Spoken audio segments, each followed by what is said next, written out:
جبناها لكم عند مول بتي فوق، معروف به ومشهور به. على بالكم غير ببيضه واحده وزيد بالماء ويقطع كميه ما شاء الله عليه.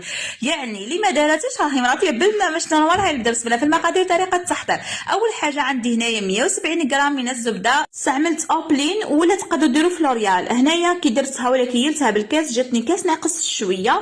المهم عندي كذلك نفس الجراماج 170 غرام من السكر العادي، جاني كذلك كاس ناقص اصبع. خلطت مليح مليح. اذا عندكم الباطر خير وخير. زيت بيضه خلطت مليح مليح. عندي فانيلا من الاحسن تكون ليكيد. وعندي هنايا 125 غرام ولا مليلتر من الزيت، جاني كاس ناقص 2 اصابع. خلطت مليح. هنايا عندي نفس الكميه تاع الزيت، ماء 125 غرام، لكن هنايا الماء جاني كاس ناقص 3 اصابع. خلطت كذلك مليح مليح مليح. هنايا ضفت 530 غرام من الفارينه بما يعادل 4 كيسان ونص مغرف اخرى، ولا ديروا الكاس الرابع شويه معمر. وقرصه تاع الملح كيما شفتوا، مهم فيه خميره ما والو. ونجي نبوشيوه كيما تحبوا، الشكل اللي تحبوا. كيما شفتوا البلاطو ما دهنتو ما والو، ندخلو يطيب على 180 درجه. الزوج هنايا قال لي لازم يتبوشا كيما هكا الكوكياج، لانه هو خدمته هاد يعني الدومين كيما راكم تشوفوا. قال لي شوفي جاو متحفين خير من تاعك.